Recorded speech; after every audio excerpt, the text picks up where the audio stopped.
തദ്ദേശ സ്വയംഭരണ സ്ഥാപനങ്ങളിലേക്ക് ഇലക്ഷൻ വരുന്നു. സ്ഥാനാർത്ഥികളൊക്കെ നമ്മളെ കണ്ണിന് മുന്നിലുള്ളവർ.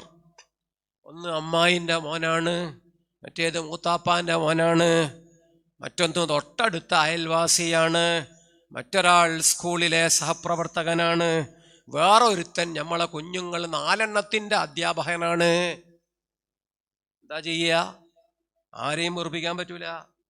എല്ലാരോടും പറഞ്ഞു ഞങ്ങൾക്കൊപ്പാണ്, സ്നേഹബഹുമാനങ്ങൾ നന്ന്. അതേസമയം വോട്ടും എല്ലാവർക്കും കണക്കാക്കി കുത്തിക്കൊടുത്താൽ മലപ്പുറം ജില്ലേൻ്റെ സൽപ്പേര് കൂടും, വേറെ കുഴപ്പമൊന്നുമില്ല. സുബ്ഹാനല്ലാഹ്. നിലപാടുകൾ വേണം, നിലപാടുകൾ. അതിനാണ് ആദർശം എന്ന് പറയാ. നമ്മുടെ ഒരു കാഴ്ചപ്പാട്, അതാണ് ദർശനം. സ്ഥിരമായ കാഴ്ചപ്പാട്, മാറാൻ പാടില്ലാത്ത കാഴ്ചപ്പാട്. അവിടെയാണ് ആ വരുന്നത്. സാകല്യത്തിൻ്റെ ആബാലവൃദ്ധം എന്നൊക്കെ പറയുന്ന പോലെ അടിമുടി പാദചൂഢം, സാകല്യത്തിൻ്റെ മാറാൻ പാടില്ലാത്ത ദർശനം. അത് വിട്ട കളിയില്ല.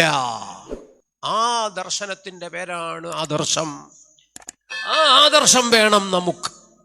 ഇന്നി മഅക് എന്നെല്ലാരോടും പറയുന്ന ഒരുത്തൻ ലാ തകുൻ ഇമ്മഅഹ്, അങ്ങനെ ആയിക്കൂടാ എന്ന് ബഹുമാനപ്പെട്ട നബിയുന മുഹമ്മദുർ റസൂലുള്ളാഹി സ്വല്ലല്ലാഹു അലൈഹി വസല്ലമ തങ്ങൾ നമ്മെ ഓർമ്മിപ്പിച്ചു. അതുകൊണ്ട് നല്ല ഇൽമ്, നല്ല ആദർശം, ആ ആദർശത്തിൻ്റെ വഴിയിൽ നമ്മൾ നിൽക്കുമ്പോൾ വല്ലദീ യുഖാലിതുന്നാസ വയസ്ബിറു അലാ അദാഹും, അപ്പോൾ പിന്നെ ബുദ്ധിമുട്ടായി പല രൂപത്തിലും സംശയം, തെറ്റിദ്ധാരണ, ഒച്ചപ്പാടുകൾ, തെറിവിളി, അങ്ങനെ കുറേ വിഷയങ്ങളൊക്കെ ഉണ്ടാകും. ആ നേരത്ത് വല്ലാതെ ശ്രമിക്കണം, വല്ലാതെ പടച്ച തമ്പുരാന്റെ പേരിൽ നിയ്യത്ത് നന്നാക്കി ഉറച്ചു നിൽക്കണം. ഇത് ഖുർആൻ പഠിപ്പിച്ച വഴിയാണ്. ഇത് ഉറച്ചു നിന്ന് മുന്നോട്ട് പോകുവാൻ മുത്തുനബി സ്വല്ലല്ലാഹു അലൈഹി വസല്ലമ തങ്ങൾ പഠിപ്പിച്ച സലാമത്തിൻ്റെ രക്ഷാമന്ത്രമാണ്. സ്വഹീഹുൽ ബുഖാരിയിൽ കാണാം, നേരത്തെ പറഞ്ഞ ഹദീസ് തീരുന്നില്ല. മൻ യുരിദില്ലാഹു ബിഹി ഖൈറൻ യുഫഖിഹു ഫിദ്ദീൻ വഇന്നമാ അന ഖാസിമുൻ വല്ലാഹു യുഅ്തി. ബാക്കി ലാ തസാലു ത്വായിഫത്തും മിൻ ഉമ്മത്തി ളാഹിരീന അലൽ ഹഖി ലാ യഖ്ദുൽഹും മൻ ഖദലഹും ഹത്താ യഅതിയ അംറുല്ലാഹ്. നബിയുനാ മുഹമ്മദ് മുസ്തഫ കാലാകാലം ആദർശത്തിൻ്റെ ആ പടച്ചട്ടയും അണിഞ്ഞ് ജാഗരൂകരായ ഒരു വിഭാഗം ഇവിടെ ഉണ്ടാകും. ആരെന്ത് കളിച്ചിട്ടെന്താണ്, അവരെ തോൽപ്പിക്കാൻ കഴിയില്ല. അങ്ങനെയാണ് ലോകാവസാനത്തിലേക്ക് ലോകം ഒന്നിച്ചു ചെന്നെത്തുക. അങ്ങനെ ഒരു അനുഗ്രഹീത വിഭാഗം ഇവിടെ ഉണ്ട്, ഉണ്ടാകും എന്ന് ബഹുമാനപ്പെട്ട നബിയുന മുഹമ്മദ് മുസ്തഫ ആ നല്ല പോരാട്ടത്തിൻ്റെ വഴിയിൽ ബഹുമാനപ്പെട്ട വീരാൻകുട്ടി മുസ്ലിയാർ ഉസ്താദ് നമ്മയൊക്കെ നയിച്ചു. അള്ളാഹു ദറജകളേറ്റിക്കൊടുക്കട്ടെ, അള്ളാഹു ദറജകളേറ്റിക്കൊടുക്കട്ടെ. അള്ളാഹു ബഹുമാനപ്പെട്ട മഹാപുരുഷനെ പോലെ നമുക്കിടയിൽ ഇനിയും ഒരുപാട് നല്ല വ്യക്തികളെ അള്ളാഹു വളർത്തിത്തരുമാറാകട്ടെ.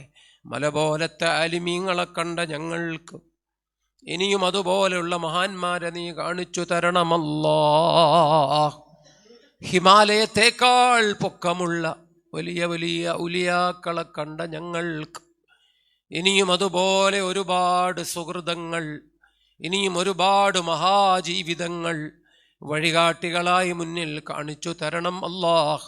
ഇടയനില്ലാത്ത ആട്ടിൻപറ്റം പോലെ ഞങ്ങളാരെയും അക്കല്ല അല്ലാഹ്. നമ്മൾ ദുആ ചെയ്യാണ്. ഈ മഹത്തുക്കളെ പടച്ച തമ്പുരാൻ നമുക്ക് തന്നത്, അള്ളാഹു നമുക്ക് ചെയ്തു തന്ന ഏറ്റവും വലിയ അനുഗ്രഹം. ബഹുമാനപ്പെട്ട ഉസ്താദുൽ അസാത്തീദ് ബഹ്റുൽ ഉലൂം, അള്ളാഹു അവിടുത്തെ ദറജകളേറ്റിക്കൊടുക്കട്ടെ. രാത്രി 3 മണിക്ക് എഴുന്നേൽക്കുന്നു, സുബഹി നിസ്കാരം വരെ പടച്ച തമ്പുരാനുമായി സ്വൈര്യ സല്ലാപങ്ങൾ. അത് കഴിഞ്ഞ് ദർസിന് അങ്ങ് ഇരുന്നാൽ കുട്ടികൾക്ക് ജമാഅത്തിന്റെ നേരം, കുറച്ചു പേർക്ക് ആഹാരത്തിന്റെ സമയത്തുള്ള ലീവ്, ആ ലീവ് പോലും ഇല്ലാത്ത രൂപത്തിൽ രാത്രി 11 മണി വരെ, ചിലപ്പോൾ 10 മണി വരെ, പലപ്പോഴും എങ്ങനെ നീണ്ടാലും ആ ഒരു സമയം വരെ ചൊല്ലിക്കൊടുത്തുണ്ടുപോയ ആ സുഹൃത ജന്മങ്ങൾ. മൻ അല്ലമ ബാബം മിനൽ ഇൽമി, ഇൽമിൽ നിന്നുള്ള ഒരു ബാബ്, ഒരധ്യായം പടച്ചവന്റെ പൊരുത്തം കിട്ടാൻ വേണ്ടി ചൊല്ലിക്കൊടുത്തയാൾ, അസാബഹുല്ലാഹു സവാബ 70 സിദ്ദീഖ, അള്ളാഹു അവർക്ക് നൽകുന്നു 70 സിദ്ദീഖുമാരുടെ പ്രതിഫലം. ബഹുമാനപ്പെട്ട നബിയുന മുഹമ്മദുർ റസൂലുള്ളാഹി ഒച്ചപ്പാടുകൾ ഉണ്ടാക്കിയില്ല, ആളറിയാൻ വേണ്ടി PR വർക്കുകളൊന്നും നടത്തിയില്ല.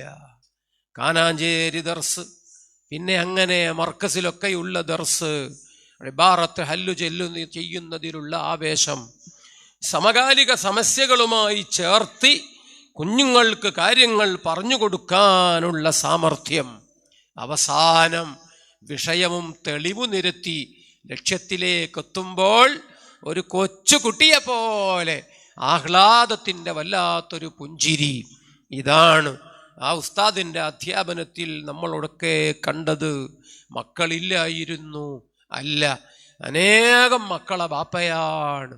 എല്ലാവർക്കും പിതൃവാത്സല്യം കോരിച്ചൊരിഞ്ഞ ബഹുമാനപ്പെട്ട ഉസ്താദ് അവർകൾ, അല്ലാഹു സുബ്ഹാനഹു വ തആല ആ വാത്സല്യം, ആ ദുആ, ആ പൊരുത്തം നമുക്കൊക്കെ നൽകുമാറാകട്ടെ. ബീവി ആയിഷ റളിയല്ലാഹു അൻഹാനെ പണ്ട് ആരോ ഉമ്മാന്ന് വിളിച്ചു. ആ മഹദി കുറെ നേരം കരഞ്ഞുപോയി.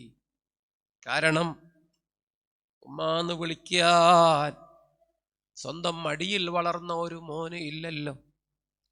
നെഞ്ചിൽ നിന്ന് രക്തത്തിന്റെ ചൂടറിഞ്ഞ് പാല് കുടിച്ച ഒരു മോൻ ആയിഷ ബീവി റളിയല്ലാഹു അൻഹാക്ക് ഇല്ലല്ലോ. നബി സല്ലല്ലാഹു അലൈഹി വസല്ലമ തങ്ങളുടെ ഇഹലോകത്തെ പത്നിയാണ്. സ്വർഗത്തിലും മധുര പകുതിയാണ് ബീബി ആയിഷ റളിയല്ലാഹു അൻഹാ. ആ സൗഭാഗ്യമൊക്കെ അല്ലാഹു കൊടുത്തിട്ടും മുത്തു റസൂലുള്ളാഹി സ്വല്ലല്ലാഹു അലൈഹി വസല്ലമ തങ്ങളുടെ ഒരു കുഞ്ഞിനെ പ്രസവിക്കുവാൻ ബീബി ആയിഷ റളിയല്ലാഹു അൻഹ എത്രയാണ് കൊതിച്ചത്, എത്രയാണ് ആഗ്രഹിച്ചത്. വല്ലാതെ ആഗ്രഹിച്ചു പോയി. ചിലപ്പോൾ കണ്ണുനീര് തുടയ്ക്കുന്നു. അള്ളാഹു എനിക്ക് അത് തന്നില്ല, റബ്ബിൻ്റെ ഖള ആണ്, വേറെന്തെല്ലാമോ തന്നിട്ടുണ്ടല്ലോ എന്ന് സമാധാനിക്കുന്നു. സുബ്ഹാനല്ലാഹ്, മനസ്സമാധാനം അതാണ് ഏറ്റവും ആവശ്യം. അള്ളാഹു നൽകുന്നത് നൽകുന്നു. പടച്ച തമ്പുരാൻ അവൻ നൽകേണ്ടെന്ന് തീരുമാനിക്കുന്നത് വേറെ ആർക്കും കൊടുക്കാൻ കഴിയാതെ പോകുന്നു. സുബ്ഹാനല്ലാഹ്, അതിൽ സംതൃപ്തിയും സന്തോഷവും അതാണ് ആ ജീവിതത്തിലും നമ്മൾ കണ്ടതെങ്കിൽ. ബഹുമാനപ്പെട്ട ബീവി ആയിഷ റളിയല്ലാഹു അൻഹാ, ഒരു പണ്ഡിതൻ നടന്നു പോകുന്നതങ്ങനെ നോക്കി നിന്നു. കുസൃതിയോടൊരടുക്കളപ്പെണ്ണ് ചോദിച്ചു, എന്തിനാണ് ആ ഒരുത്തനെ ഇങ്ങനെ നോക്കി നിൽക്കണത്? ബഹുമാനപ്പെട്ട സയ്യിദത്തുനാ ബീവി ആയിഷ റളിയല്ലാഹു അൻഹാ ആ പെണ്ണിനോട് പറഞ്ഞു, ആ പോകുന്നതാരാണ്? അബ്ദുറഹ്മാൻ ഇബ്നു സയ്യിദ് ഇബ്നു അസ്ലമാണ് പോണത്. നല്ല ഇൽമുള്ളയാൾ, നല്ല രൂപത്തിൽ അത് പറഞ്ഞു കൊടുക്കാൻ കൽപ്പുള്ളയാൾ, നല്ല രൂപത്തിൽ അമല് ചെയ്ത് ശീലമുള്ളയാൾ, ജനങ്ങൾക്കിടയിൽ ഇൽമിന്റെ ഒരു ഭാഗം പറഞ്ഞു കൊടുത്താൽ നല്ല ഖബൂലുള്ളയാൾ, ആ ആളുകളെല്ലാവരും ബഹുമാനിക്കുന്ന ആളാണ് അബ്ദുറഹ്മാൻ ഇബ്നു സയ്യിദ് ഇബ്നു അസ്ലം എന്ന യോഗ്യനായ മഹാനായ യുവ പണ്ഡിതൻ. അയാളാണ് പോണത്. ഞാൻ ആ ആള് പോകുന്നത് നോക്കി നിന്നത് ആ വ്യക്തിയുടെ സൗന്ദര്യം കണ്ടിട്ടല്ല, ചെറുപ്പം കണ്ടിട്ടല്ല, നിറം ആലോചിച്ചിട്ടല്ല. അല്ലാഹുവിൻ്റെ ഹബീബ് മുഹമ്മദ് മുസ്തഫ ഞാനുമായി കൂടി ജീവിച്ച ജീവിതത്തിനിടയിൽ, ആ ജീവിതത്തിൻ്റെ ചൂടും ചൂരുമൊക്കെ ഒപ്പി ഞാൻ കഴിച്ചുകൂട്ടിയ കാലങ്ങൾക്കിടയിൽ പടച്ച തമ്പുരാൻ അല്ലാഹു റബ്ബുൽ ഇസ്സത്ത് എനിക്ക് ഉൽപാദനക്ഷമത, കുഞ്ഞു പിറയ്ക്കുന്ന ആ സൗഭാഗ്യം തന്നിരുന്നെങ്കിൽ ഇങ്ങനത്തെ ഒരാള് എൻ്റെ മടിയിൽ വളരുമായിരുന്നല്ലോ. അതങ്ങനെയുള്ള ഒരാൾ എന്നെ ഉമ്മയെന്ന് വിളിക്കുമായിരുന്നല്ലോ. ആലോചിച്ച് ഞാൻ അങ്ങനെ അങ്ങ് ചിന്തിച്ച് നേരം പോയതാണ്. സയ്യിദത്തുനാ ബീവി ഉമ്മുൽ മുഅ്മിനീൻ ആയിഷ റളിയല്ലാഹു അൻഹ മറുപടി പറഞ്ഞുവെങ്കിൽ ബഹുമാനപ്പെട്ട ഉസ്താദിൻ്റെ ചില നേരത്തുള്ള കണ്ണീർ കണങ്ങൾ അങ്ങനെയൊക്കെ കണ്ടിട്ടുണ്ട്. അള്ളാഹു വലിയ സവാബ് കൊടുക്കട്ടെ, വലിയ ദറജകൾ അള്ളാഹു നൽകുമാറാകട്ടെ. ഇഹലോകത്ത് കിട്ടാതെ പോയ സൗഭാഗ്യങ്ങളുണ്ടോ? വലിയ സവാബ് അള്ളാഹു പരലോകത്തു നൽകി കൺകുളിർപ്പിക്കുമാറാകട്ടെ. ആയിഷ റളിയല്ലാഹു അൻഹ പിന്നെ ആ പെണ്ണിനോട് പറയുന്നുണ്ട്, ഞാൻ ആലോചിച്ചത് പലതും എനിക്ക് പടച്ച തമ്പുരാൻ തന്നത് എത്ര വലിയ സൗഭാഗ്യം. ജുബൈർ ബിൻ മുത്ഇം, ആ മനുഷ്യന്റെ മകൻ മുത്ഇം ബിൻ അദിയിനെ കൊണ്ട് എന്നെ കല്യാണം ആലോചിച്ചതാണ്. എൻ്റെ കുടുംബം അതിന് സമ്മതം മൂളിയതാണ്. ആ കല്യാണം നടക്കേണ്ടതാണ്. ആരോ പോയി എന്തോ പറഞ്ഞു കൊടുത്തു, കല്യാണം മുടങ്ങി. അതുകൊണ്ട് ഞാൻ രക്ഷപ്പെട്ടു. സയ്യിദുന മുഹമ്മദുർ റസൂലുള്ളാഹി എനിക്ക് വരനായി എത്തിയല്ലോ. അവിടുത്തേക്ക് ഏറ്റവും തൃപ്തിയുള്ള, സന്തോഷമുള്ള, അവിടുന്ന് ഏറ്റവും ഇഷ്ടമുള്ള, അത് തുറന്നു പറഞ്ഞിട്ടുള്ള ആ രൂപത്തിൽ ജീവിത പങ്കാളിയാകാൻ എനിക്ക് സാധിച്ചല്ലോ. പണ്ടാരോ ഒരു കല്യാണം മുടക്കിയത് എത്ര ഹൈറായിപ്പോയി. ആദ്യത്തെ ആലോചന അലസിയത് എത്ര വലിയ റാഹത്തായിപ്പോയി. എല്ലാവർക്കും അള്ളാഹു എല്ലാം നൽകുകയില്ല. ചിലത് അങ്ങ് തട്ടിപ്പോയത് നല്ലതിനു തന്നെയാകണം എന്ന് സമാധാനിക്കാനാണ് ഒരു മുഅ്മിനിനു സാധിക്കേണ്ടത്. സുബ്ഹാനല്ലാഹ്, കണ്ണുനീർ അതിന് എതിരല്ല, ദുആഇന്റെ ലഫ്ളുകൾ അതിനെതിരല്ല, മാറുകീറാൻ പാടില്ല, കരിങ്കൊടി കൊണ്ട് നടക്കാൻ പാടില്ല, സുബ്ഹാനല്ലാഹ് പ്രതിഷേധിക്കാൻ പാടില്ല, നിലവിളിച്ചു കൂവാൻ പാടില്ല, നിലത്തു കടന്നങ്ങ് ആ രൂപത്തിൽ ഗോഷ്ഠികൾ കാണിക്കാൻ പാടില്ല. അതേസമയം ഖൽബിലുള്ള റഹ്മത്ത് കണ്ണിലൂടെ വന്നുപോയാൽ, മാന്യതയുള്ള നല്ല വാക്കുകളിലൂടെ നമ്മളാ വേദന പറഞ്ഞു പോയാൽ അത് കുഴപ്പമുള്ള കാര്യമേ അല്ല. സയ്യിദുനൽ ഹബീബ് മുഹമ്മദുർ റസൂലുള്ളാഹ്. ഇത്രയാണ് പൊന്നു ഉസ്താദിന്റെ മക്കൾ. അള്ളാഹു ബഹുമാനപ്പെട്ടവർക്കും നമുക്കും സ്വർഗലോകത്ത് വലിയ ഒരുമിച്ചുകൂടലും ശിഷ്യ സംഗമവും സന്തോഷം പറച്ചിലും എന്നൊക്കെ കാരണമായി ഇത് അള്ളാഹു കബൂലാക്കി തരട്ടെ. KT ഹംസ മുസ്ലിയാർ പണ്ട് സമസ്ത കേരള ജംഇയ്യത്തുൽ ഉലമ 89 വഴിപിരിച്ചിൽ, അതിനു മുമ്പ് തന്നെ മുഷാവറയിലുണ്ട്. വയനാട് ജില്ലയുടെ പ്രതിനിധിയായിട്ട് ഹംസ മുസ്ലിയാർ ബഹുമാനപ്പെട്ട ഇരാൻകുട്ടി ഉസ്താദിന്റെ ദർസിലെ മുതഅല്ലിമാണ്. അദ്ദേഹത്തിൻ്റെ ഒക്കെ ചില ഇടപെടലുകൾ ഞാനിങ്ങനെ ആലോചിച്ചു പോവുകയാണ്. ഒരു സ്ഥലത്തൊരു ജുമുഅ ഖതീബ് സുന്ദരമായിട്ട് ഖുതുബ നിർവഹിച്ചു. മുഅദ്ദിൻ പതിവ് പോലെ ഇഖാമത്തും വിളിച്ചു. അപ്പോ ഖുതുബ ഓതിയ ആള് പറയാണ്, ഒരു മയ്യത്ത് കരിക്കാനുണ്ട്, ആ മയ്യത്ത് നിസ്കരിച്ചിട്ടേ ജുമുഅ നിസ്കരിക്കുള്ളൂ. സുബ്ഹാനല്ലാഹ്. ഖുതുബ നിർവഹിക്കപ്പെട്ടു കഴിഞ്ഞു, ഇനി ജുമുഅ നിർവഹിക്കപ്പെടുകയാണ്. അപ്പൊ പിന്നെ അഖീമൂ സുഫൂഫക്കും എന്ന് പ്രത്യേകം പറയൽ സുന്നത്തില്ല എന്നാണ് പല ആലിമീങ്ങളും പറഞ്ഞിട്ടുള്ളത്. ജുമുഅ അതങ്ങ് ചേർന്ന് തന്നെ വരട്ടെ, വല്ലാതെ ഗ്യാപ്പ് വേണ്ട. അത്തരമൊരു സന്ദർഭത്തിലാണ് വയനാട് ജില്ലയിലെ പ്രധാനപ്പെട്ട ഒരു നഗരിയുടെ പ്രധാനപ്പെട്ട ഭാഗത്ത് ഒരു മസ്ജിദ്, ആ മസ്ജിദിലെ ഖതീബ് ഇഖാമത്ത് കൊടുത്തേടത്ത് മുപ്പര് പറയാണ്, ഒരു മയ്യത്തിക്കരിക്കാണ്ട്, മയ്യത്തിക്കരിച്ചിട്ട് ജുമുഅക്കിരിക്കും. എന്ത് വിവരക്കേടാണ് പഠിച്ചവനെ. ആരായാലും എന്ത്, ആ മയ്യത്തുകാരം അവിടെ കൊണ്ടുവയ്ക്കുന്നതിനെ പറ്റി 1-2 ആളുകൾ പറഞ്ഞു, ദ്വാരക്കണ്ട, നിസ്കരിച്ച ഉടനെ നമുക്ക് മയ്യിത്തിക്കരിക്കാം. ഇത് ജുമുഅയല്ലേ, ഇപ്പൊ നമ്മൾ ജുമുഅ നിസ്കരിക്കുക.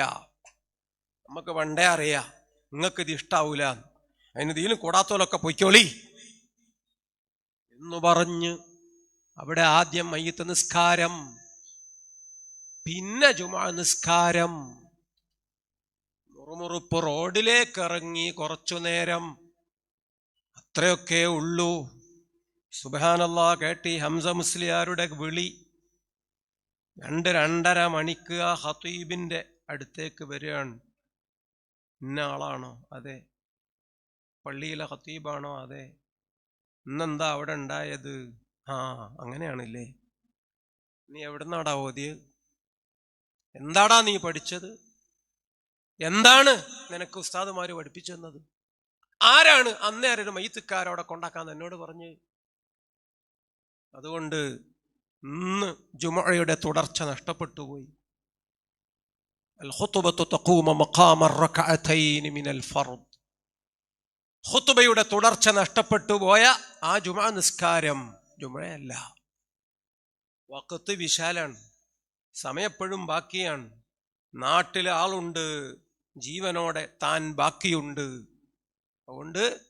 അതുകൊണ്ട് ഇപ്പം അനൗൺസ് ചെയ്യണം, ആളെ വിളിക്കണം, എന്നിട്ട് ജുമുഅ നടത്തണം. അല്ലെങ്കിൽ ഞാൻ അങ്ങോട്ട് വരും. അങ്ങനെ സുബ്ഹാനല്ലാഹ്, വലിയൊരു തെറ്റ് തിരുത്തപ്പെടുകയാണ്. കേരളത്തിൽ 1-2 സ്ഥലത്ത് മാത്രമേ ആ തെറ്റ് ഉണ്ടായുള്ളൂ എന്നു കേൾക്കുന്നതും ആശ്വാസമാണ്. വിവരമില്ലാത്ത ആളുകൾ മെഹ്റാബിൽ കയറി നിൽക്കുമ്പോഴുള്ള പരിക്ക് വളരെ വളരെ ഗുരുതരമാണ്. അത്തരം സന്ദർഭങ്ങളിൽ അതാളാരാണ്, ഏത് ഖൗമാണ് എന്നൊക്കെ ആലോചിച്ചു മൗനം ഭജിച്ചാൽ അതുകൊണ്ടുണ്ടാകുന്ന വലിയ ഫിത്ന ചെറിയതൊന്നുമല്ല. അനർത്ഥങ്ങൾ, ദുരന്തങ്ങൾ. ഹംസ മുസ്ലിയാരുണ്ടായതുകൊണ്ട്, ആ ഒരു തൻ്റെ ഇടം കൊണ്ട് അദ്ദേഹം ആ കാര്യങ്ങൾ ഉത്തരവാദിത്തത്തോടെ നിർവഹിച്ചതുകൊണ്ട് പടച്ചോനെ ആ നാട്ടുകാർ രക്ഷപ്പെട്ടു. സുബ്ഹാനല്ലാഹ്. നമ്മൾ ആലോചിക്കണം, ഉലമാഇന്റെ സാന്നിധ്യം, അവർക്ക് കൊടുക്കുന്ന സ്വാതന്ത്ര്യം, അനുസരണയോടെ ഈ ഉമ്മത്ത് നിൽക്കുമെങ്കിൽ നമ്മൾ പലപ്പോഴും രക്ഷപ്പെടും. അതിനു പകരം അവരെ തലയിൽ ചാക്കിട്ടു പൊത്താനാണ് പരിപാടിയെങ്കിൽ, അവരെ തോളിൽ കയറി ഇരുന്ന് കാത് തിന്നുന്നു, കഴുത്തു മുറുക്കുന്നു, ഇതാണ് പരിപാടിയെങ്കിൽ, സുബ്ഹാനല്ലാഹ്, ഭീഷണിപ്പെടുത്തുന്നു, മൂക്കിന് കയറിടുന്നു, ഈ രൂപത്തിലാണ് നിലപാടെങ്കിൽ ഉമ്മത്ത് രക്ഷപ്പെടൂല. നമ്മളുടെ അനർത്ഥങ്ങൾ, ദുരന്തങ്ങൾ എവിടെ പറഞ്ഞാൽ തീരൂല. അള്ളാഹു കാത്തുരക്ഷിക്കുമാറാകട്ടെ. ബഹുമാനപ്പെട്ട ഹാഫിളുദ്ദുനിയ, ബഹുമാനപ്പെട്ട അബൂ നുഐം ഇസ്ബഹാനി റളിയല്ലാഹു അൻഹു തൻ്റെ ജീവിതത്തിലെ അനുഭവം പറയുന്നു. ഇസ്ബഹാൻ ഇറാനിലെ ഏറ്റവും വലിയ 2ാമത്തെ നഗരമാണ്. 1ാമത്തെ നഗരം ഇന്ന് ടെഹ്റാൻ എന്ന് വിളിക്കുന്ന പഴയ നഹാവന്ത്. ആ നഹാവന്തിലാണ് സ്വഹാബത്തിന്റെ തേരോട്ടം. ആ നഹാവന്തിലെ മുന്നേറ്റത്തിനിടയിൽ സ്വഹാബത്തിന് വഴിതെറ്റിയോ? അവരെ ശ്രമങ്ങൾ വേഗം എത്ര ജാഗ്രതയിലായിരുന്നുവോ അല്ലയോ? മദീനത്തെ മുൻബറിൽ നിന്ന് ഉമർ ഇബ്നുൽ ഖത്താബ് തങ്ങൾ വിളിച്ചു കൂവുകയാണ്, യാ സാരിയാ യാ അൽ ജബൽ അൽ ജബൽ. വളരെ ദൂരെ സാരിയ റളിയല്ലാഹു അൻഹ ഉമർ ഇബ്നുൽ ഖത്താബ് തങ്ങളെ സൗണ്ട് കേട്ട് തൻ്റെ സ്റ്റെപ്പ് ഉറപ്പിച്ച് ആ മലയുടെ പരിസരം ജാഗരൂകമായി ശ്രദ്ധിച്ചപ്പോൾ ടെഹ്റാൻ, നഹാവന്ത് ഇസ്ലാമിൻ്റെ കൈകളിൽ ഭദ്രം. അത്1ാമത്തെ നഗരം. 2ാമത്തെ നഗരമാണ് ഇസ്ബഹാൻ. ആ ഇസ്ബഹാനിലെ വലിയ ജുമുഅത്ത് പള്ളി, 300 മുതഅല്ലിമുകളുമായി അവിടെ ഞാൻ ഉണ്ടായിരുന്നു. ഹാഫിള് അബൂ നുഐമിൽ ഇസ്ബഹാനി റളിയല്ലാഹു അൻഹു പറയുന്നു, ഒരിക്കൽ എന്തോ പ്രശ്നം, ഉമറാക്കൾ പിണങ്ങി, ദീൻ പറഞ്ഞത് അവർക്ക് ഇഷ്ടപ്പെട്ടില്ല. അവര് എന്നോട് പറഞ്ഞു, ദർസ് നിർത്തിക്കോ, സ്ഥലം വിട്ടോ. മുതഅല്ലിമീങ്ങളുടെ സുരക്ഷ പരമപ്രധാനമാണ്. നാട്ടിലെ അച്ചടക്കം അതും പ്രധാനമാണ്. അതുകൊണ്ട് പടച്ചതമ്പുരാൻ റിസ്ക് വിശാലമാക്കി തന്നത്, അർളുല്ലാഹി വാസിഅ, ഖുർആൻ തന്നെ പറഞ്ഞു തന്നത് ഭൂമി പ്രവിശാലമാണ്. ഞാൻ വാശിയൊന്നും പിടിച്ചില്ല. ഞാൻ ആ പള്ളിയിൽ നിന്നും എല്ലാം ഇറങ്ങി, മുതഅല്ലിമീങ്ങളും ഇറങ്ങി.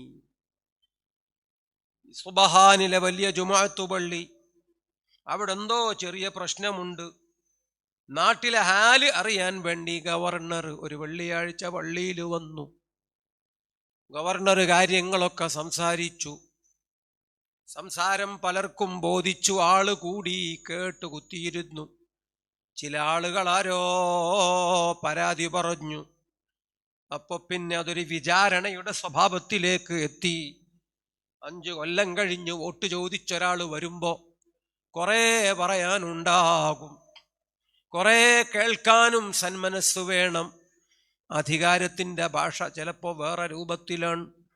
ഗവർണറെ സംസാരം രോഷത്തിലേക്കെത്തി, ക്ഷമയില്ലാത്തൊരവസ്ഥയിലേക്കെത്തി. ഗവർണർ ഒറ്റക്കാണ്, ജനക്കൂട്ടം കുറച്ചധികമാണ്, പരാതിയുള്ളവർ പല രൂപത്തിൽ സംഘടിതരാണ്. ഗവർണറുടെ ഒച്ചപ്പാട് അവർ സഹിച്ചില്ല. അവർ പ്രതികരിച്ചു ബഹളമായി. ആരോ ഉന്തി, ആരോ തള്ളി, ആരോ ഗവർണറുടെ തലയിലേക്ക് മറിഞ്ഞു വീണു. എന്നെ തല്ലിയോന്നും ചോദിച്ച് അയാൾ എഴുന്നേറ്റു. പിന്നെ കൂട്ടത്തല്ലാണ്. ജനത്തിൻ്റെ പെരുമാറ്റം കടുത്തുപോയി, അവില് കുഴച്ച പോലെ. പിന്നെ പഴത്തിൻ്റെ ഹാല് പറയാനില്ല. ഗവർണറാ സദസ്സിൽ നിന്നും മയ്യത്തായി കട്ടിലേറിയാണ് പോയത്. എന്തൊരു ദുരന്തമാണ്! നോക്കാൻ ആളില്ലെങ്കിൽ അവസ്ഥ എത്ര സീരിയസ് ആണ്. അനുസരിക്കപ്പെടുന്ന ആളുകളില്ലെങ്കിൽ നാടിൻ്റെ ഒരവസ്ഥ എന്താണ്? അധികാരികൾക്ക് ജനത്തെ നിയന്ത്രിക്കാൻ കഴിയും. ബുള്ളറ്റ് കൊണ്ട്, വെടിയുണ്ട കൊണ്ട്, വാളിൻ്റെ മൂർച്ച കൊണ്ട്. പിന്നെ രാജ്യം ബാക്കിയുണ്ടോ? ഒരു ആലിമുണ്ടായിരുന്നെങ്കിൽ, ആരും വേണ്ട, ഞാൻ അവിടെ ഉണ്ടായിരുന്നെങ്കിൽ ആ സദസ്സ് ഡിസോർഡർ ആകൂല. അവിടെ ആരും വേണ്ടാത്തത് സംസാരിക്കില്ല. അവിവേകങ്ങൾക്ക് ഞാൻ അനുവദിക്കില്ല. ഞാൻ ഉള്ളയിടത്ത് അൽഹംദുലില്ലാ അതൊന്നും പറ്റുമായിരുന്നില്ല, സാധിക്കില്ലായിരുന്നു എന്നെനിക്ക് തോന്നുന്നു. ബാക്കിയൊക്കെ അള്ളാന്റെ നിശ്ചയം. പടച്ചോനെ, ഒരാഴ്ച കഴിഞ്ഞപ്പോഴേക്ക് അധികാരി കൊല്ലപ്പെട്ടല്ലോ, ഗവർണർ വധിക്കപ്പെട്ടല്ലോ. ഇനി ആ നാടിൻ്റെ അവസ്ഥ എന്ത്? പ്രവചിക്കാൻ ബുദ്ധിമുട്ടാണ്. അടുത്ത വെള്ളിയാഴ്ച ഭരണാധികാരി നേരിട്ട് വന്നു. അയാൾ ജുമുഅയിൽ സംബന്ധിച്ചു. ജുമുഅയല്ലേ, നിസ്കാരമല്ലേ? എല്ലാവരും നല്ല മനസ്സോടെ ആ മനുഷ്യരെല്ലാം കേൾക്കും, പരിഹരിക്കും എന്ന് പ്രതീക്ഷിച്ചു. ജുമുഅ കഴിഞ്ഞപ്പോൾ ഭരണാധികാരി എന്തു പറഞ്ഞു? സൈനികരോട് പറഞ്ഞു, വാതിലെല്ലാം അടച്ചോളൂ, ഒരൊറ്റയാള് പുറത്തേക്ക് ഇറങ്ങരുത്. വാതിലെല്ലാം അടച്ചു കുറ്റിയിട്ടു. ഒരു വാതിൽ തുറന്നു വെച്ചു. ആ വാതിലിലൂടെ കുറെ സൈനികരകത്തേക്കു കയറി. ഉഖ്തുലൂഹും അജ്മഈൻ, എല്ലാവരെയും കൊന്നുതള്ളാനാണ് ഭരണാധികാരിയുടെ ഉത്തരവ്. ആയിരങ്ങൾ അന്ന് ആ പള്ളിയിൽ മരിച്ചു വീണില്ലേ? ദുരന്തം ഇതൊന്നു മാത്രം പോരെ? പടച്ചവനെ, ഉത്തരവാദിത്തമുള്ള ഒരാൾ ഉണ്ടായിരുന്നെങ്കിൽ, ജനങ്ങളെ നിയന്ത്രിക്കാൻ ഒരാൾക്ക് കഴിഞ്ഞിരുന്നെങ്കിൽ, എഴുന്നേറ്റു നിൽക്കുന്നൊരു ആലിമിൻ്റെ വിരൽ കൊടി. സുബ്ഹാനല്ലാഹ്, സമസ്തൻ്റെ 60-ാം വാർഷികം. ആ വാർഷിക സമ്മേളനം നമുക്ക് നല്ല ഓർമ്മയുണ്ട്. ശംസുൽ ഉലമ ഇ.കെ. അബൂബക്കർ മുസ്ലിയാർ ഉദ്ഘാടനം നിർവഹിച്ചു. കാന്തപുരം ഉസ്താദ് സ്വാഗതം പറഞ്ഞപ്പോൾ പറഞ്ഞു, ഈ മഹാസമ്മേളനം ഉദ്ഘാടനം ചെയ്യുന്നത് ശംസുൽ ഉലമ സമസ്തയുടെ ജനറൽ സെക്രട്ടറി തന്നെയാണ്. ആ ഉദ്ഘാടന പ്രസംഗം നടന്നു. ബിദ്അത്തുകാരെ മുഴുവനും ആ മഹാമനീഷി പ്രഭാഷണത്തിലൂടെ തൊലിയുരിച്ചു. സമസ്തയുടെ വ്യക്തിത്വം പ്രഖ്യാപിച്ചു. ആരും ഭീഷണിപ്പെടുത്തരുത്, താക്കീതു നൽകി. ഇ.കെ. ഉസ്താദ് പിന്നെ പറഞ്ഞു, ഉദ്ഘാടനം നിർവഹിക്കുന്നത് ഞാനല്ല, എല്ലാവരും ഒന്നിച്ചാണ്. എഴുന്നേറ്റു നിൽക്കണം, ഒരു വിരൽ കൊടി കൊണ്ട് 33 തഹ്ലീല് ഒന്നിച്ച് എല്ലാവരും ചൊല്ലി ഒരു വിരൽ കൊണ്ട് അവരെ മുഴുവനും ശാന്തമായി അടക്കിയിരുത്തിയ 60-ാം വാർഷികം ആലോചിച്ചു പോകുന്നു. ആലിമിന്റെ വിരൽ കൊടി അത് സമൂഹത്തെ നിയന്ത്രിച്ചതിൻ്റെ മധുരം ആലോചിച്ചു പോകുന്നു. അന്നാ മഹാൻ പ്രഖ്യാപിച്ചു പണ്ഡിത കൂട്ടായ്മയുടെ ശക്തി എന്ത് നമ്മളിപ്പോൾ ഓർത്തുപോകുന്നു. കാന്തപുരം ഉസ്താദ് അന്ന് പറഞ്ഞ വാക്ക്, ഈ സമ്മേളനം ഉദ്ഘാടനം ചെയ്യുന്നത് ഇന്ന് ജീവിച്ചിരിപ്പുള്ള വലിയ ആലിം, സമസ്തയുടെ തന്നെ ശക്തി സ്രോതസ് ബഹുമാനപ്പെട്ട EK ഉസ്താദ് ശംസുൽ ഉലമ അബൂബക്കർ മുസ്ലിയാർ തന്നെയാണ്. സുബ്ഹാനല്ലാഹ്, ആലിമിനെ സമൂഹം അനുസരിക്കും. ആ ആലിമിൻ്റെ പാണ്ഡിത്യവും സംഭാവനകളും സമൂഹം വിലമതിക്കും. ആ ആലിമിന് അതിൻ്റെ കഴിവും യോഗ്യതയുമൊക്കെ പടച്ചവൻ കൊടുക്കുമ്പോൾ സമൂഹം അച്ചടക്കത്തിലാണ്, നിയന്ത്രണത്തിലാണ്. സുബ്ഹാനല്ലാഹ്, ആലിമിനെ പിരിച്ചുവിടണമെന്നു ചിലർ, പുറത്താക്കണമെന്നു മറ്റു ചിലർ, ആ ആലിമീൻ്റെ കാലിൽ ചങ്ങലയിടാൻ വേറെ ചിലര്, കഴുത്തിൽ പട്ട കെട്ടാൻ വേറെ ചിലര്, മൂക്കുകയറിടാൻ ചിലര്. അവരുടെയൊക്കെ വല്ലാത്ത വാശി. അവര് പറയും അവര് ഉദ്ഘാടനം ചെയ്യണം. എന്തിനാണിമ്മാതിരി തലതിരിഞ്ഞ കളി? ഇടയനില്ലാത്ത ആട്ടിൻപറ്റം പോലെ, മേക്കാരനില്ലാത്ത ആട്ടും കൂട്ടം പോലെ, നാഥനില്ലാപ്പട നായ്പ്പട തന്നെ. ഈ ഒരവസ്ഥ മലബാറിൽ വരരുത്, ഈ നാട്ടിന് സംഭവിച്ചു പോകരുത്. ഉലമാ അനുസരിക്കപ്പെടേണ്ടവർ തന്നെ ഈ സന്ദേശം പഠിപ്പിച്ചു. ഹബീബ് സയ്യിദുന മുഹമ്മദുർ റസൂലുള്ളാഹി ഷാവിറു അൽ ഫുഖഹാ വൽ ആബിദീൻ. ഫിഖ്ഹും അർത്ഥം ഇൽമ്, ഇൽമും ഇബാദത്തും ഉള്ളവർ. ഷാവിറു, ആ മഹാന്മാരുടെ മുഷാവറ അതിവിടെ വേണം. അവരോട് മുഷാവറ ചെയ്യണം ഉമ്മത്ത് നബിയുന മുഹമ്മദുർ റസൂലുള്ളാഹ്. അൽ ഫുഖഹാ യോഗ്യത ജ്ഞാനമാണ്. വൽ ആബിദീൻ ഇബാദത്തും പടച്ചവനെ പേടിയും അതിൻ്റെ ശീലവും, അതാണ് യോഗ്യത. വലാ തുംളൂ റഅയ ഖാസ്വത്തിൻ, സ്വകാര്യ വ്യക്തികളെ അതിൻ്റെയും മുകളിൽ കൊണ്ടുപോയി കുടിയിരുത്തിയാൽ കുഴപ്പമുണ്ടാവും, കുലുമാലുണ്ടാകും, സമൂഹം അനാഥമായി പോകും, അതിൻ്റെ പരിക്കുകൾ അതിഭീകരമായിരിക്കും. അവിടെയൊക്കെയാണ് ഇന്ന് ഈ സമൂഹത്തിൻ്റെ വേദനകൾ കാണേണ്ടി വരുന്നത്. ഒരു പിളർപ്പിൻ്റെ തൊന്തരവുകൾ തന്നെ ധാരാളം. ഇനി ഒരിക്കൽ കൂടി പിളരാൻ ഈ ഉമ്മത്തിന് കൽപ്പില്ല. അല്ലാഹു നമ്മളെ കാക്കട്ടെ, പടച്ചോ നമ്മളെ സലാമത്താക്കട്ടെ. ഇനി ഒരിക്കലും അങ്ങനെ ഒരു ദുരന്തം വരാതെ റബ്ബ് സുബ്ഹാനഹു വ തആല നമ്മളെയൊക്കെ കാത്തുരക്ഷിക്കട്ടെ. ഞങ്ങൾക്ക് നല്ല വാർത്തകൾ കൽപ്പിച്ചു തരണേ അല്ലാഹ്, നല്ല കാഴ്ചകൾ നീ കാണിച്ചു തരണേ അല്ലാഹ്. ആലിമീങ്ങളുടെ മേൽവിലാസം നീ ഉയർത്തി നിലനിർത്തി തരണേ തമ്പുരാന്. ആലിമീങ്ങളുടെ അനുസരിച്ചും സ്നേഹിച്ചും ഓമനിച്ചും ബഹുമാനിച്ചും അവരെ പൊരുത്തം വാങ്ങി ജീവിക്കുന്ന നല്ല മുഅ്മിനീങ്ങളിൽ ഞങ്ങളെ എല്ലാവരെയും ഉൾപ്പെടുത്തി തരണമേ തമ്പുരാനെ. വീരാൻകുട്ടി ഉസ്താദ് ആദർശത്തിന് വേണ്ടി ഗർജിച്ചിട്ടുണ്ട്. സഹപാഠിയായി ഒരാളുണ്ടായിരുന്നു നാദാപുരത്ത്. ആ ആള് പിന്നെ ഒച്ചപ്പാടാണ്, ബഹളമാണ്, കുരുത്തക്കേടാണ്. പിന്നെ ഇമാമിങ്ങളെയൊക്കെ തെറി പറയുന്ന ശീലമാണ്. നിസ്കാരം 3 ഉള്ളൂ 5 വാദമാണ്. അങ്ങനെ അങ്ങനെ അങ്ങനെ എത്ര മഹാന്മാരെയാണ് ചീത്ത പറഞ്ഞത്. അയിമ്മത്ത് മുഴുവൻ കള്ളന്മാര് തന്നെ. ആ മനുഷ്യൻ അങ്ങനെയൊക്കെ പറഞ്ഞേൽപ്പിച്ചു. ഏറ്റവും വലിയ കള്ളൻ അബൂ ഹുറൈറയാണ്. അയാൾ അങ്ങനെ സിദ്ധാന്തിച്ചു, പുസ്തകം എഴുതി. സുബ്ഹാനല്ലാഹ്, മുഹമ്മദുർ റസൂലുള്ളാഹി സ്വല്ലല്ലാഹു അലൈഹി വസല്ലമ തങ്ങളിൽ നിന്ന് 10,000 ഹദീസുകൾ കേൾക്കുകയും 5000-ലേറെ ഹദീസുകൾ നാം തന്നെ ഇക്കാലഘട്ടത്തിൽ പഠിക്കുന്നു. കേട്ടതാരാണ്? പറഞ്ഞതാരാണ്? പറഞ്ഞ് ഉദ്ധരിച്ച് നമ്മുടെ സമൂഹത്തിന് പഠിപ്പിച്ചു പകർന്നു തന്നതാരാണ്? അബ്ദുറഹ്മാൻ ഇബ്നു സഖർ എന്നു പേരുള്ള സയ്യിദുന അബൂ ഹുറൈറ റളിയല്ലാഹു അൻഹുവാണ്. കാട്ടുകള്ളനാണ്, ജൂതനാണ്, തന്തപ്പൂച്ചയാണ്. എന്നൊക്കെ പറഞ്ഞ് എടപ്പാളിന് പരിസരത്തൊരാൾ സ്വഹാബത്തിനെ ചീത്ത വിളിച്ചല്ലോ, ഇമാമീങ്ങളെ മുഴുവനും കുറ്റപ്പെടുത്തിയല്ലോ. എല്ലാം കണ്ടുപിടുത്തങ്ങൾ പലതും അവതരിപ്പിച്ച് ആ മനുഷ്യൻ ഇസ്ലാമിക സമൂഹത്തെ പലപ്പോഴായി വല്ലാതെ അങ്ങ് വേട്ടയാടിയല്ലോ.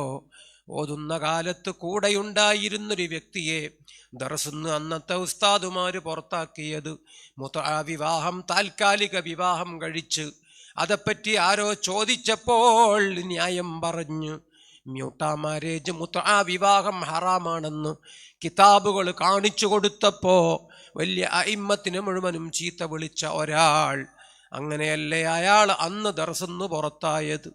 കാലങ്ങൾക്കു ശേഷം ബസ് യാത്രയിൽ കൂടെ ഒരു സീറ്റിന്റെ ഇരിപ്പിടത്തിൽ ആ വ്യക്തിയെ കണ്ടപ്പോൾ മഹാനായ ബീനാൻകുട്ടി ഉസ്താദ് ഫഖീഹുൽ ഉമ്മ ചിരിച്ചില്ല, നിശബ്ദനായില്ല, ലോഹ്യം പറഞ്ഞില്ല, ബീഡി ചോദിച്ചില്ല, വെറ്റിലടക്ക അങ്ങുമിങ്ങും പകരം കൊടുത്ത് സൗഹൃദം പുതുക്കിയില്ല. ഇരുന്ന ഇരിപ്പിൽ പടവെട്ടി സംസാരിച്ചു, തർക്കിച്ചു, ഉറച്ചു നിന്ന് ചില വാദങ്ങൾ അവതരിപ്പിച്ചു. ബീരാൻകുട്ടി നീ അല്ലായിരുന്നെങ്കിൽ എന്നു പറഞ്ഞ് അപരൻ തന്നെ ഈ വിഷയത്തിൽ ബീരാൻകുട്ടി ഉസ്താദിൻ്റെ കാർക്കശ്യവും പാണ്ഡിത്യവും സമ്മതിക്കുന്നു. ആദർശമാണ് അവിടെ, പിന്നെ വിട്ടുവീഴ്ചയില്ല. ആ വലിയ ആദർശ പുരുഷന്റെ വഴി അല്ലാഹുവേ ഞങ്ങൾക്കെല്ലാം മഹത്തുക്കളുടെ വെളിച്ചം നീ നിലനിർത്തി തരണേ അല്ലാഹ്. ഔലിയാക്കളെ പൊരുത്തം നീ കാണിച്ചു തരണേ അല്ലാഹ്. മഹാന്മാരുടെ സന്തോഷം ഞങ്ങൾക്കെല്ലാം ജീവിതത്തിലെന്നും തണലായി നീ കാണിച്ചു തരണമേ അല്ലാഹ്. അവസാനം ഒരിക്കൽ കണ്ടപ്പോ വിനീതനായ എന്നോട് പറഞ്ഞു, ഞാൻ ഈ വഴിയൊക്കെ നന്നായി ഇപ്പം അങ്ങ് സൗകര്യപ്പെടുത്തിയിട്ടുണ്ട്. ഈ വീട്ടിലേക്കുള്ള റോഡിൽ ഏത് വാഹനവും വരുന്നൊരവസ്ഥയാണ്. അതിന് ഇത്രയൊക്കെ പൈസയായി എന്ന് ഉസ്താദ് പറഞ്ഞപ്പോൾ അതെന്തിന് എന്ന് ചോദിച്ചില്ല. ഉസ്താദ് തന്നെ പറഞ്ഞു, AP ഉസ്താദിനൊക്കെ ഈ വഴി വരണമല്ലോ, അതിനൊക്കെ ഒരു ദിവസം വേണ്ടി വരുമല്ലോ, അപ്പൊ പിന്നെ ഒരു ബുദ്ധിമുട്ടൊന്നും ഉണ്ടാകരുത്. അതുകൊണ്ടാണ് ഞാൻ ഈ വഴിയൊക്കെ ഒന്ന് വെട്ടിത്തെളിച്ചത്, ഇത് വാഹനത്തിനൊക്കെ വരാൻ വേണ്ടി സൗകര്യപ്പെടുത്തിയത് എന്ന് ഉസ്താദ് പറഞ്ഞതോർക്കുന്നു. സുബ്ഹാനല്ലാഹ്. കാന്തപുരം ഉസ്താദ് അല്ലാഹു ദീർഘായുസ്സ് കൊടുക്കട്ടെ, ആഫിയത്തേറ്റി കൊടുക്കട്ടെ, ആ തണല് അല്ലാഹു നിലനിർത്തി തരട്ടെ.